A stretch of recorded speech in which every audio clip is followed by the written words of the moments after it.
très difficile de passer après Gérard avec cette brillante démonstration de la crise que nous connaissons. Voilà, la crise de l'argent, voilà. C'est vrai que j'avais préparé quelque chose, mais c'est vrai que... Voilà. Ça s'écrit avec un K maintenant, je crois. Voilà. Bon, c'est vrai que je ne vais pas redire ce que tout à l'heure mon ami ici présent a pu annoncer en début de réunion. Bon, c'est vrai que nous connaissons tous un problème d'argent. Évidemment, maintenant, après la démonstration de Gérard, qui nous a démontré par A plus B que cet argent, on pouvait le récupérer à un moment donné pour aller mieux. Je pense qu'effectivement, il faudra, dans ces 5 prochaines années, faire le maximum pour récupérer cet argent qui nous a plutôt été volé depuis pas mal de temps, pas mal d'années. Et force est de constater qu'au quotidien, le pouvoir d'achat est difficile. Je pense que je ne vous apprends rien. Également, les problèmes de logement, on le rencontre dans la circonscription, dans des quartiers difficiles qui sont de plus en plus marqués par les personnes qui ont du mal à se loger, et parce que les loyers sont chers, parce que les gens n'ont plus d'argent. À la fin du mois, les fins du mois sont tellement difficiles que les loyers plus toutes les dépenses annexes font qu'à un moment donné, les familles ont du mal à boucler leur budget. Et on se rend compte que dans la circonscription, on a de plus en plus de précarité, de plus en plus de personnes qui sont pauvres et de personnes au chômage, parce que cette circonscription, et même s'il y a des jeunes, parce qu'on a quand même beaucoup de jeunes, elle reste quand même une circonscription un petit peu difficile dans certaines communes. Alors, entre autres Montmagny, je pense à Montmagny, je pense aussi à Deuil-la-Barre, et puis certains quartiers comme à Saint-Gratien ou Raguenay, effectivement, où on a une population qui se trouve au chômage. Il est vrai qu'aujourd'hui, les citoyens, beaucoup de gens, reportent leurs soins médicaux parce qu'ils n'ont pas l'argent nécessaire pour se soigner. Aller simplement chez le dentiste, aller simplement voir l'opticien, changer de lunettes pour leur enfant, des soins pédiatriques qui sont souvent mal remboursés. Et c'est vrai que c'est quand même affolant de voir qu'aujourd'hui en France, on a des personnes qui reculent l'accès aux soins par manque d'argent, par manque de remboursement, par manque de prise en charge sécurité sociale, par manque de prise en charge au niveau des médecins qui ont des honoraires libres et qui remboursent très très mal. Et c'est quand même affolant de voir qu'il y a une recrudescence des maladies qu'on avait très longtemps oubliées, comme la tuberculose par exemple qui revient, parce que les vaccins ne sont plus forcément suivis, par faute justement d'argent. On peut aussi remarquer que l'alimentation est on va dire un budget important dans une famille, et qu'aujourd'hui, tu le disais très bien tout à l'heure, beaucoup de personnes ne mangent pas de la viande tous les jours, et que on se rend compte que les salaires restent à un niveau égal. Le caddie est de plus en plus cher, de plus en plus élevé, et les familles comptent vraiment centime par centime pour acheter le nécessaire pour leurs enfants puissent vivre correctement, avoir à manger, et puissent aussi avoir accès, on va dire, à l'éducation. Parce qu'on dit que l'éducation nationale est gratuite, faux, parce qu'effectivement, on doit encore plusieurs fois payer des frais d'inscription, payer des livres, payer des choses pour les enfants, et certaines familles n'ont pas les moyens. Voilà. Donc aujourd'hui, je pense que cette crise, comme on peut l'appeler, ou cette dette est importante, et que nous devons vraiment faire un travail de terrain et mettre à l'Assemblée le plus de députés de gauche pour justement permettre à François Hollande de mettre en place son programme. Parce que, j'arrête pas de le répéter en porte-à-porte et quand on distribue sur les marchés, que si on n'a pas cette majorité de gauche, François Hollande n'aura pas la faculté de mettre en place son programme, de mettre en place tout ce qu'il a pu prévoir pendant sa campagne, et on sera pieds et poings liés pendant 5 ans. Et c'est pas ce que l'on souhaite. Voilà. Et copier comme Premier ministre, c'est vrai que quand on dit ça aussi, ça laisse des traces. Donc effectivement, il faut absolument être vigilant.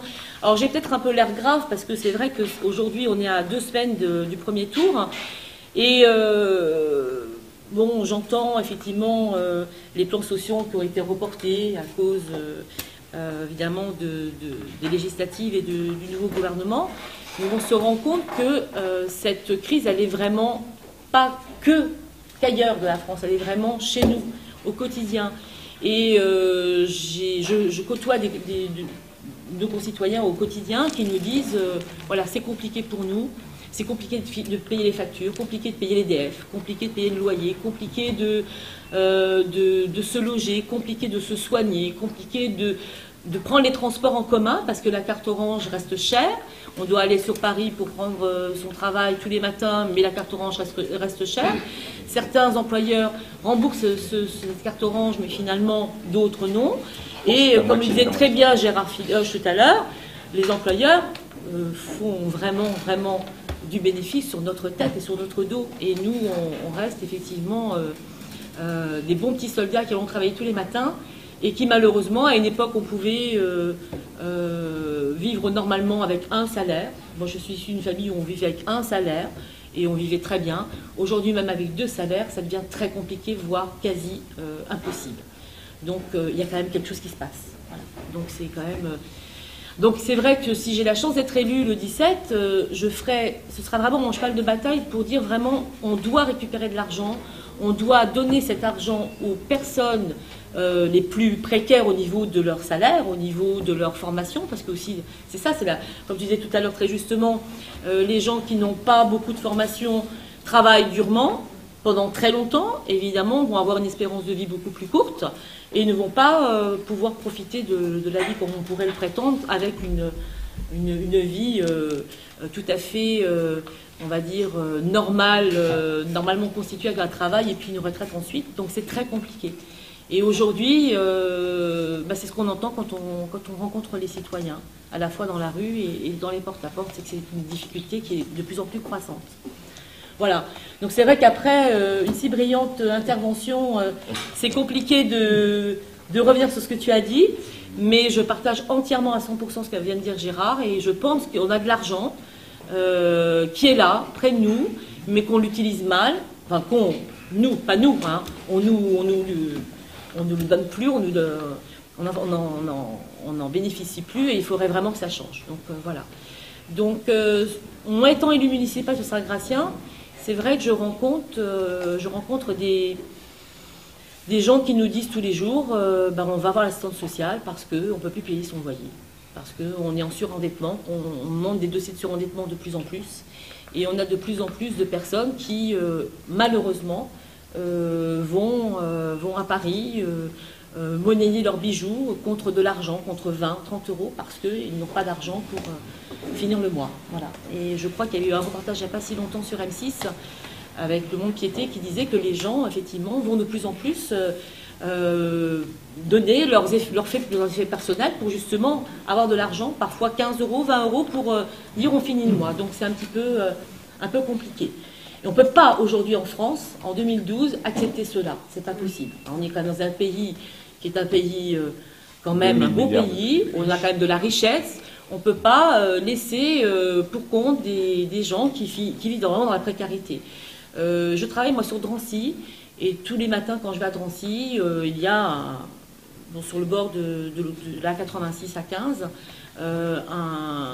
des gens qui vivent dans des tentes, qui n'ont pas l'eau, qui n'ont pas de sanitaire, qui n'ont pas voilà, et des gens qui ont entre 35 et 45 ans, donc des jeunes, et qui ont des enfants. Donc il y en a de plus en plus sur le périphérique également, et là c'est pas possible.